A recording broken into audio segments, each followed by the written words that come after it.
Good evening, beautiful people. Glad to be with all of you on another Fall Friday night, and welcome to WNBF Extra Point. I'm your host, Gabe McDonald, and for the rest of our half hour, we've got you covered with all of the best high school action from across the Grand Strand and the PD. It's already week 7, which means we're in the thick of region play as the postseason picture starts to take shape. A game with huge implications in Class 4A right in the heart of the city as the Seahawks played host to Hartsville.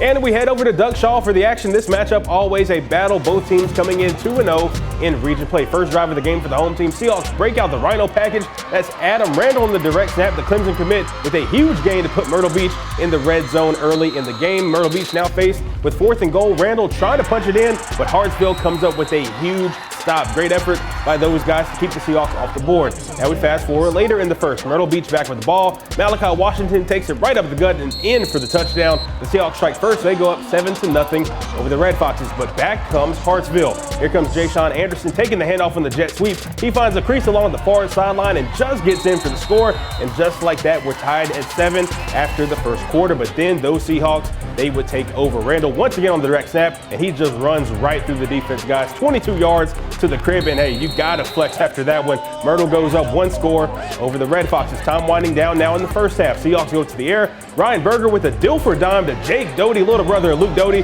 He skies for the grab and easily finds the end zone. The PAT would be no good. It's still a 20-7 game in favor of Myrtle Beach. The Seahawks get back in business after a mishap on the kickoff, and they make the Foxes pay for the mistake. Berger finds some running room and gets himself 6 points. The Seahawks taking full control of this game as they lead 26-7 at recess. We then move to the midway point of the third. Myrtle Beach on the doorstep once again, and here comes Washington powering through the defense for yet another score. Over 200 yards of offense for the sophomore tonight. Myrtle Beach will go up 33-7. And then in the fourth, another Seahawks back joins the touchdown party. That's Tyron Miles on the carry. He finds pay dirt from 12 yards out, and that would pretty much be the nail in the coffin. The Foxes would get a late score by Carmela McDaniel, but it would be too little too late. Myrtle Beach improves to 3-0 in region play, while Hartsville suffers its first region loss. 47-14 was the final. Here's Seahawk head man Mickey Wilson after the dub. It was a great overall team win. You know, this is the toughest region in the state of South Carolina. Anytime you can get a win against a very good Hartsville team, it's a big win for us. Well, I thought we did a great job tackling. You know, number 1 and number 2 for them are great football players, and they're extremely dangerous with the football in their hands, and I thought our guys did a really good job of tackling. The first half, we left some points out there. I was disappointed in that a little bit. We got a score when we get in the red zone, but we were able in the second half to run the football when we got in the red zone and punch it in. We move to Class 5A. We head over to Conway. The Tigers hosting the Carolina Forest Panthers tonight. We move to the second half. Panthers already up by a touchdown by the time our cameras get there, and they come out hot. Look at Khalil Johnson taking the handoff all the way to the crib. Nobody stopping that man. That is a touchdown for those Panthers, and guys, it would keep getting better from there for the visitors. Here comes Luke Janik taking the handoff, and he is rumbling, bumbling, stumbling in for the score, and that would put those Panthers up 27-7 over the Tigers. And then Conway looking to get back on the scoreboard right here, but here comes Jake Schusler coming up with a pick, and that would seal the deal in this one, folks. Carolina Forest with a big win. They avenged that earlier season loss to Conway. They get it done by a final of 27-7.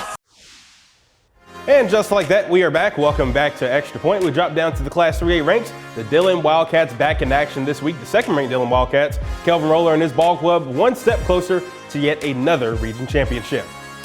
And we head to Dillon Memorial for the Class Region 7 3A action, where the Wildcats are taking on the Waccamaw Warriors. It didn't take long for Dillon to show off that firepower as Charles Brayboy receives the opening kickoff, cuts it to the outside, and outruns the entire kickoff team.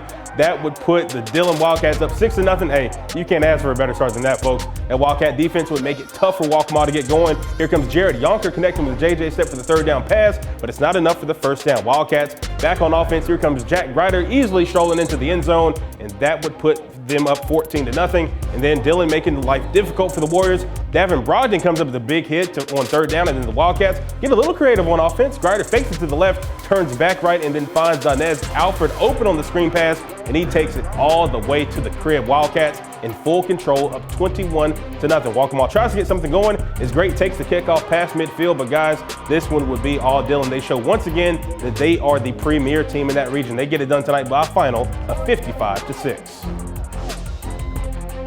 Heading over to Ainer High School, a nice crowd out there tonight as they played host to Region foe Georgetown. The Blue Jackets already up 8-0, and they start taking control of this one. The big fella, Ahmad Gerald, runs it in for another Ainer touchdown, and just like that, it is 16-0 in favor of the home team. We now move to the second quarter. Georgetown, they just cannot stop Ainer tonight. That offense looking like a hot knife through butter. Adam Graham taking it off downfield, and he gets the Blue Jackets in good field position, and they gotta feed the big fella once again. Gerald, he gets right in there for another score, and nobody would be touching him tonight, guys. And then we move seconds to go into the first half, and that big blue offense is showing out tonight. Cade Lewis running it in for another touchdown, guys. This one would be all Ainers. They roll Georgetown tonight by a final of 51-14.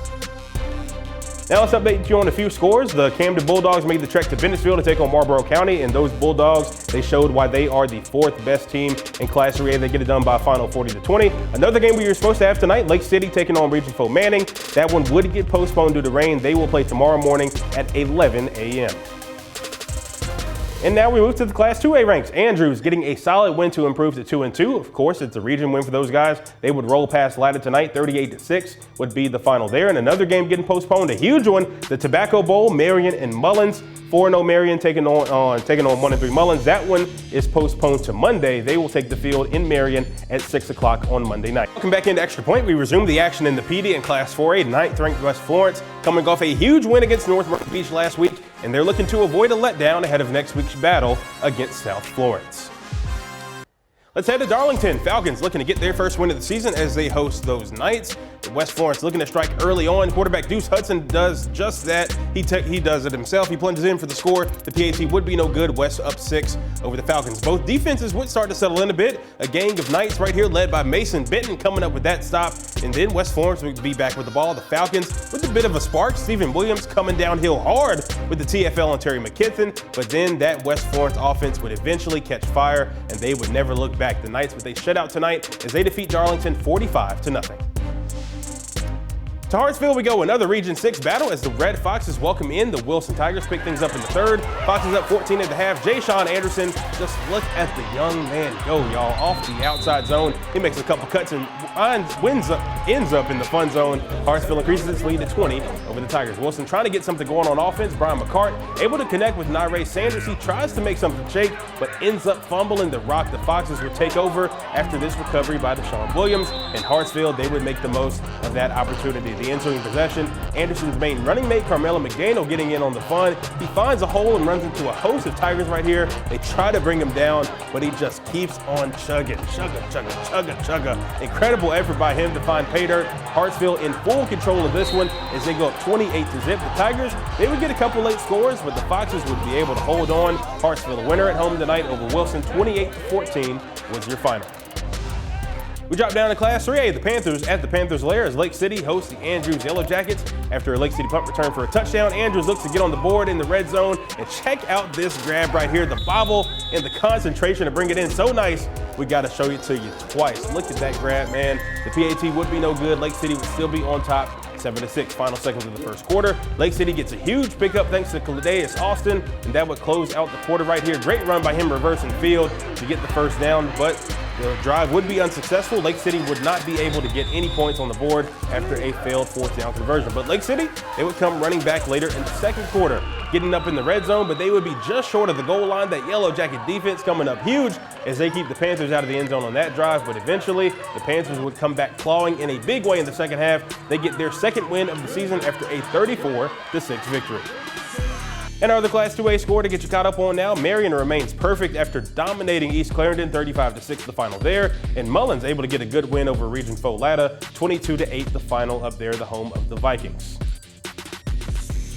And we drop down to Class 1A. Great game up in Pamplico as the Raiders hosted the Green Sea Floyd's Trojans, who just cracked the top 10. We pick things up in the second half. Raiders lead this one 18-15 after a block punt. Green Sea with great field position, and they do what they do best. That's Thorndike running the rock. and then eventually he would get into the end zone right here, and there's a touchdown. Green Sea would be up 22-18 over the Raiders. Hannah Pamplico tried to get it going again. This time it looks like a great play right here. Floyd Edie able to get some yardage, but he would end up coughing up the rock, and the Trojans are there on the recovery, and they get back in business, and they waste absolutely no time taking advantage of the mistake. Another touchdown by Thorndike, who is pretty much unstoppable in this one, y'all. He increases the lead right there to 30-18 in favor of the visitors. HP, though, they would not go down without a fight. Quick pass by Xander Poston to Tayshawn Sellers. He gets a huge chunk of real estate for the Raiders, and then later on that drive, here comes Poston diving up and over into the end zone, and the Raiders only trailing by 4, and we said this one was a good one, y'all, and the score would reflect that. The Trojans, though, they would hold on to get the win to stay perfect in region play. 30-26 was your final. And the other Class 1A game on tap tonight was in Johnsonville, as the Flashes would play host to Timmonsville. Johnsonville able to get a huge win in that one as they take down the Whirlwinds by a final of 38-8. And let's take a look at some of the Skeezer games for tonight. Trinity Collegiate wins the region title by shutting out Lawrence Manning. Florence Christian wins big over Spartanburg Christian. Christian Academy and Myrtle Beach, a heck of a shootout in that one as they take down Dillon Christian. Lee Academy would take down Kings Academy, and Carolina Academy would fall to Williamsburg.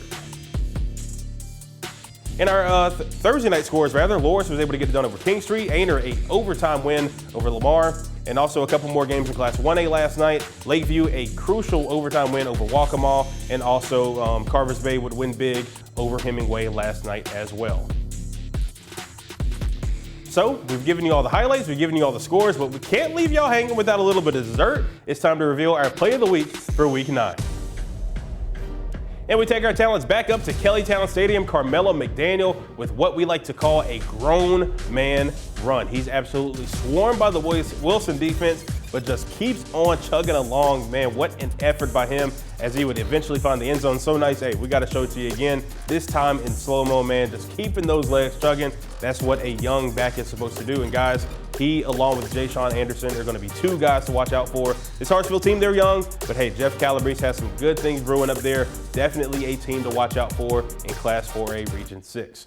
So, of course, we come to the end of our show. I hate to leave you guys hanging, but hey, we got a few more of these. Of course, Week 10, we close out the regular season next week. A lot of good ones. South and West Florence, Myrtle Beach and North Myrtle Beach. It's pretty much rivalry week across the area.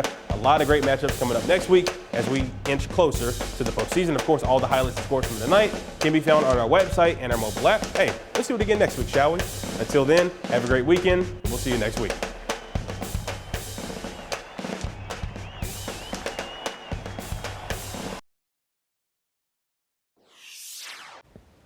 A rivalry for the ages. Gabe McDonald explains why Coastal Carolina's next opponent might have a huge impact on the program and the conference beyond this season. Sports is next.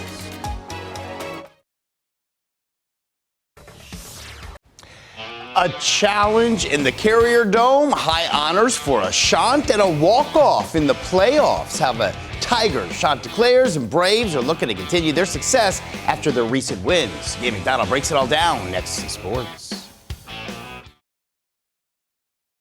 A newly formed rivalry in the Sun Belt East bringing some heat. Gabe McDonald breaks down CCU's matchup against App State and some local all-stars looking to make a name for themselves before moving on to the next level. Sports is next.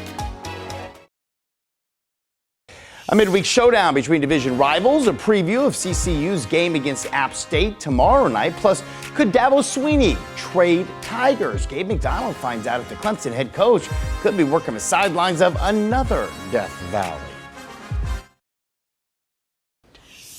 Boy, it was an action-packed Wednesday night in the Sun Belt Conference. Next in sports, an update on the Shants as they battle divisional rival Appalachian State.